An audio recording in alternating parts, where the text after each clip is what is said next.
tous, je suis super contente de vous retrouver dans cette nouvelle vidéo, j'espère que tout le monde va bien. Comme vous avez pu le voir dans le titre, aujourd'hui j'avais vraiment envie de faire un bilan de mes 2 ans en tant que fille au pair parce qu'aujourd'hui, ça y est, nous sommes enfin, si je peux dire, le 14 octobre et qui dit 14 octobre dit la fin de mon expérience en tant que fille au pair. Ça fait exactement 2 ans que je suis arrivée aux États-Unis pour faire fille au pair. Donc du coup je me suis dit que ça pouvait être plutôt sympa de faire un bilan, voilà, de vous donner mes conseils, etc.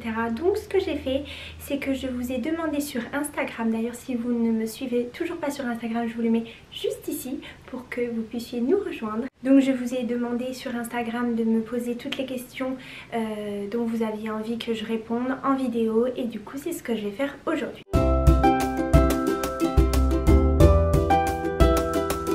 On va tout de suite commencer par ma première question. Coucou, je souhaiterais savoir comment tu as choisi ta host family. Je suis future au pair. Ma host family, je l'ai tout simplement trouvée avec une agence. Donc je suis partie avec l'agence Calvin Thomas. Je vous mets leur Instagram juste ici. Donc encore une fois, on me demande souvent si je les recommande. Et oui, c'est avec un grand oui que je les recommande parce que personnellement moi je n'ai eu aucun souci avec eux et au contraire ici j'ai très bien été entourée avec une concealer que je voyais tous les mois pour savoir, enfin voilà, elle me demandait si tout se passait bien avec ma host family, enfin voilà, elle est un petit peu notre maman ici.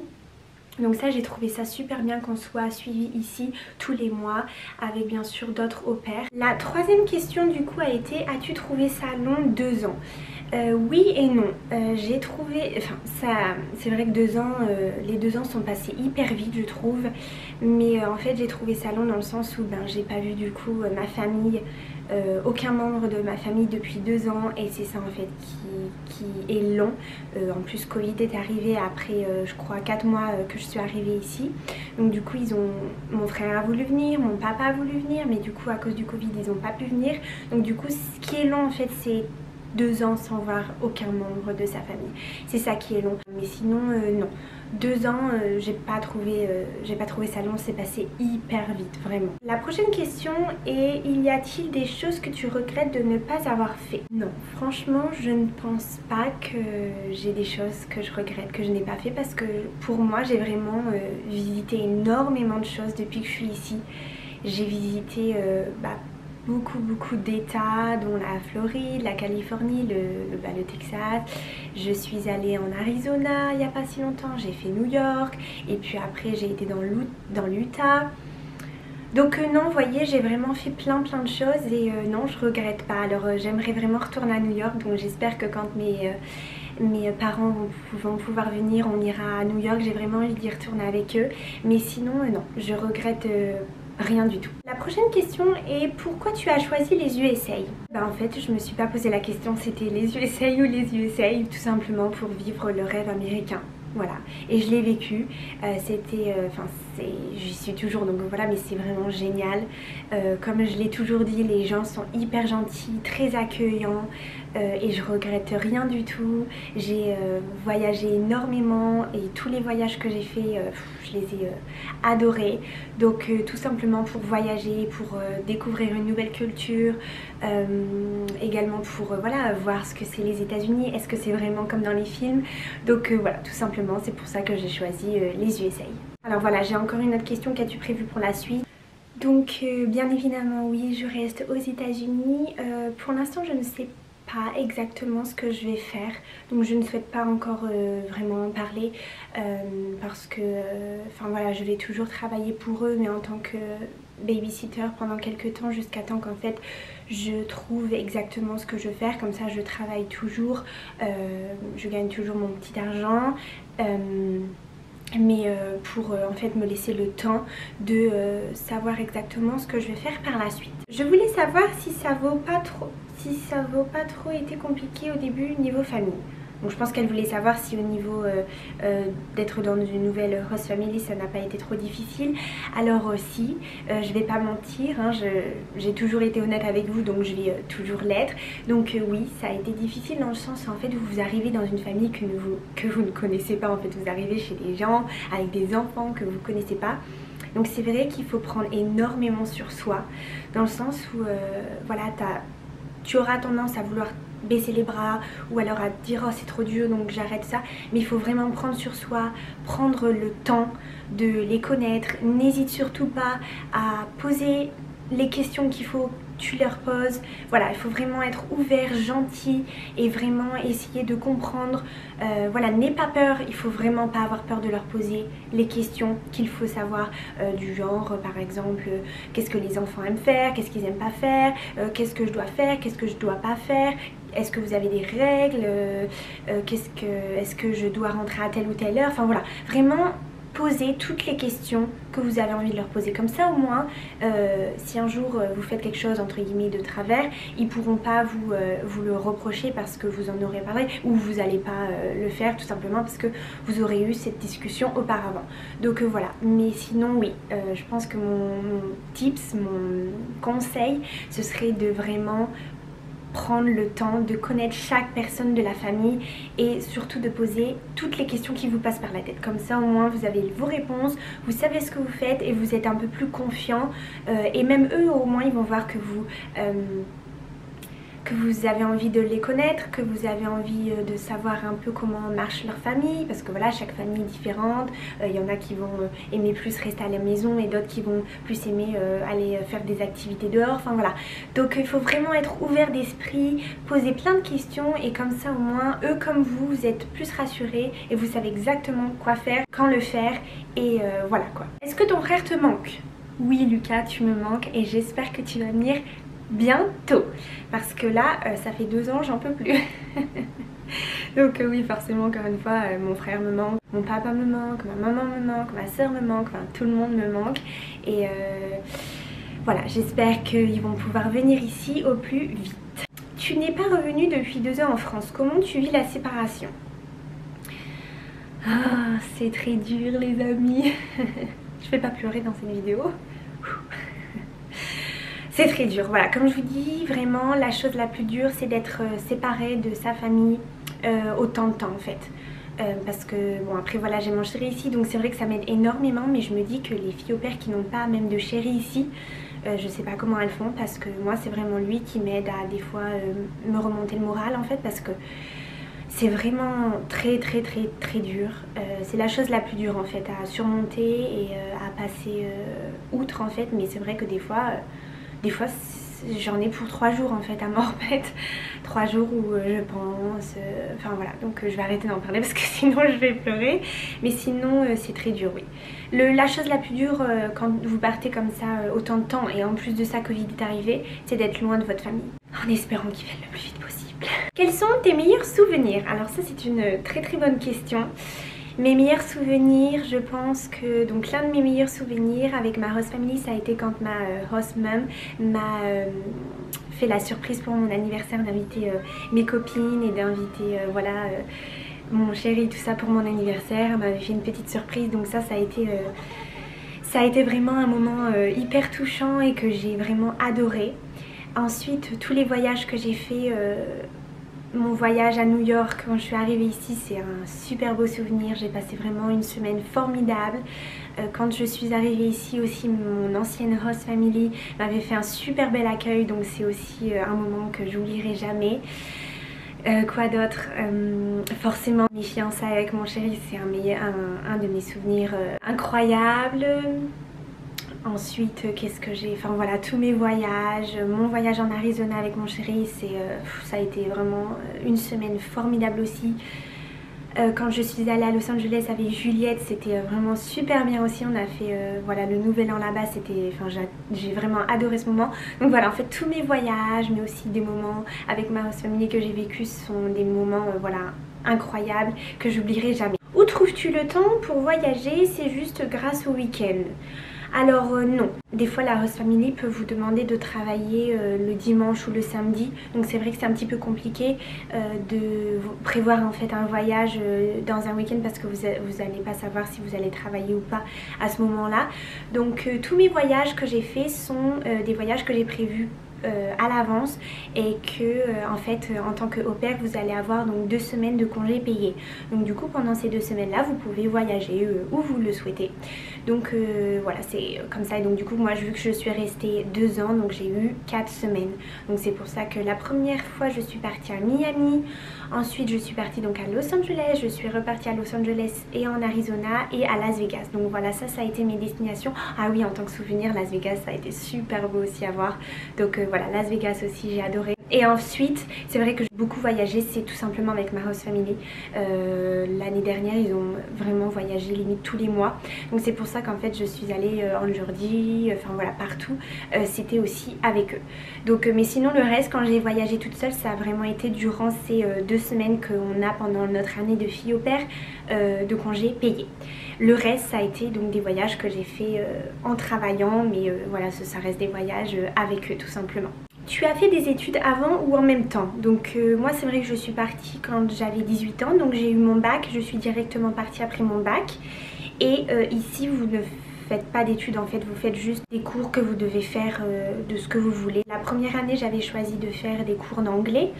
Et ensuite les deuxièmes années c'était, enfin la deuxième année donc cette année j'ai pris photographie et j'ai pris, en fait c'est des crédits que vous devez faire durant votre année de fille au pair, et j'avais pris réseaux sociaux. Donc voilà, c'est ça que j'avais pris. Qu'est-ce que tu as le plus et le moins aimé en tant que au pair? Alors, faut savoir que donc, je suis partie en tant que fille au pair avant ici en Angleterre.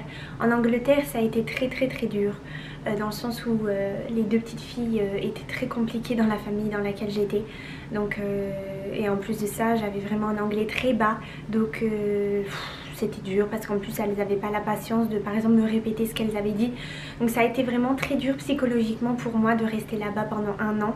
Mais j'ai pris sur moi, je sais même pas comment vous dire comment j'ai fait parce que je sais pas, franchement je sais toujours pas comment j'ai fait pour rester là-bas 1 an parce que c'était vraiment très dur.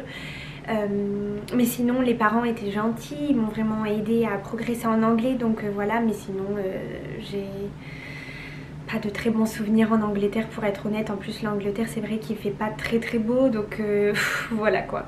Et aux États-Unis, donc ce que j'ai le plus aimé donc ça a été mes voyages, mes fiançailles et puis la rencontre de mon chéri et la rencontre de ces magnifiques personnes que j'ai rencontrées ici.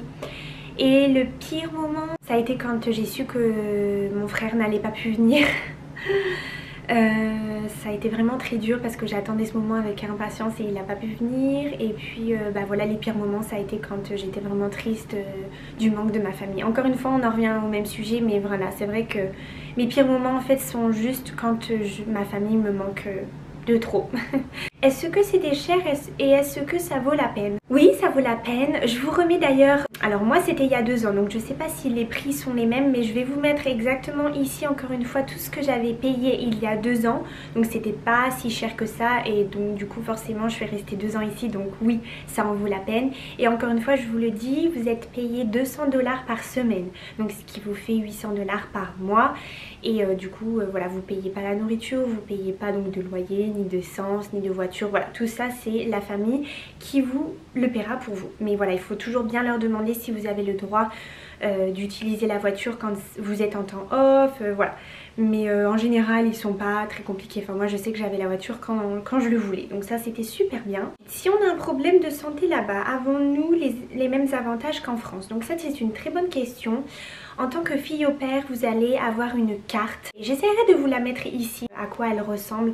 Et en fait, cette carte vous permet d'être assuré.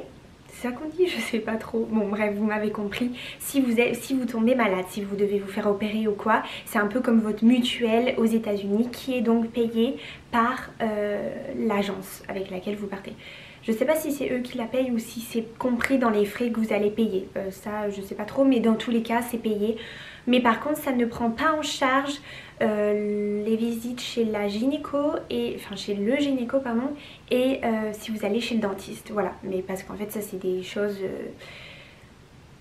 c'est un plus quoi, si vous allez chez le dentiste de votre propre gré, c'est vous qui avez envie d'y aller, donc forcément c'est pas pris en charge. Mais si vous tombez malade, vous allez aller chez le docteur et tout ça, voilà, c'est comme ça que ça marche. Vous montrez cette carte et en fait eux derrière ils vont faire le processus, enfin tout se fait par eux, voilà, c'est un petit peu compliqué. Mais oui, du coup en tant que fille au père, en tout cas avec l'agence avec laquelle je suis partie, vous avez donc cette carte qui vous prend en charge si vous tombez malade, si vous devez vous faire opérer, etc. Les moments compliqués, comment tu as fait pour gérer ça?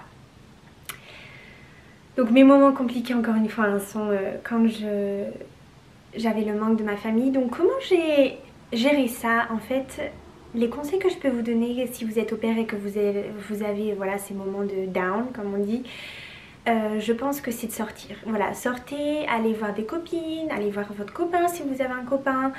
Surtout ne restez pas tout seul, ne restez pas enfermé dans votre chambre parce que ça ne va pas vous aider.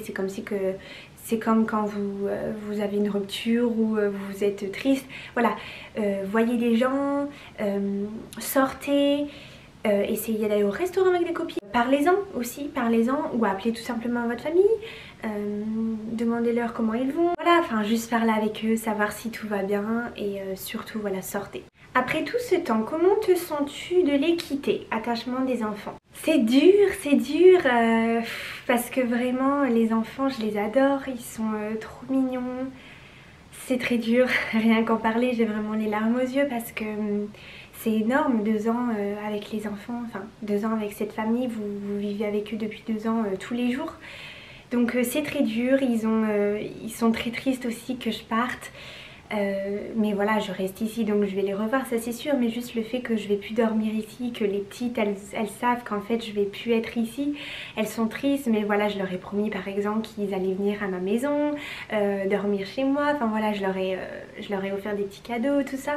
Mais c'est vrai que parce qu'en plus voilà, des fois vous êtes plus qu'une simple fille, vous êtes leur sœur, vous êtes la petite maman entre guillemets, donc c'est vrai que c'est très dur. C'est très dur, ça va être dur. Moi c'est demain du coup que je vais partir en fait de cette chambre. Donc je pense que ça va être dur et même eux ils sont hyper tristes, mais ils sont très reconnaissants de tout ce que j'ai fait pour eux. Ils sont très reconnaissants de tout ce qu'on a vécu ensemble et c'est ça en fait qu'il faut juste retenir. Donc voilà, mais c'est vrai que ça va être dur, surtout parce que je suis très proche de la petite, la blonde Lucie. Donc voilà, ça va être dur, mais voilà, je vais toujours les revoir, c'est juste que je vais plus être voilà, à côté, dans ma chambre, voilà, ce sera plus la chambre de Margot, mais juste maintenant une chambre d'amis. Est-ce que c'est toi qui avais choisi ta famille? Donc oui, alors comment ça se passe? Une fois que vous avez fini votre dossier, le dossier va être mis sur le site de Euro-Au-Pair ou un autre site. Si par exemple la famille aime votre profil, elle va tout simplement vous envoyer un mail et ensuite c'est à vous de choisir si vous voulez leur répondre et donc donner une réponse positive ou négative. Donc si vous sentez que la famille ne vous correspondait pas, tout simplement dire désolé, j'ai trouvé notre famille, enfin voilà, vous dites ce que vous voulez. Et si admettons vous pensez ou si vous voulez les rencontrer, vous avez tout simplement juste besoin de leur répondre oui, bah pourquoi pas faire un fast time, et c'est comme ça qu'ensuite les fast time se font. Et donc c'est vrai que moi à l'époque, donc il y a 2 ans à l'époque, en 1970, non, donc il y a 2 ans, il y avait il me semble avant que je trouve ma famille, 3 familles qui m'avaient envoyé des mails. Sauf que je sentais que ça n'allait pas aller, soit parce qu'il n'y avait pas de papa, soit parce qu'ils étaient divorcés, soit, enfin, ça juste ne me correspondait pas. Donc tout simplement je disais que j'avais pas envie ou je sais plus ce que j'avais dit. Et à un moment donné, donc j'ai eu donc la famille avec laquelle je suis partie en premier. La maman donc m'a envoyé un mail et j'avais vraiment adoré le mail. Le mail était très bien tourné, elle m'avait vraiment expliqué tout ça, enfin elle m'avait vraiment bien expliqué comment était sa famille et tout ça, et donc je lui avais répondu oui bah pourquoi pas se rencontrer, faire un FaceTime, et en fait ça s'est fait naturellement, on s'est super bien entendu et du coup c'est comme ça que je suis partie. Donc oui, c'est bien toi qui choisis ta famille, on va pas te dire oh tu pars avec cette famille parce qu'elle a besoin d'une au pair, non, c'est la famille qui va t'envoyer un message et donc de base s'ils envoient un message, ça veut dire que ton profil leur a plu. Donc du coup c'est à toi ensuite de voir si cette famille peut te correspondre ou non. Et donc la dernière question va être, vas-tu garder contact avec la famille? Donc bien sûr que oui, je vais garder contact avec eux.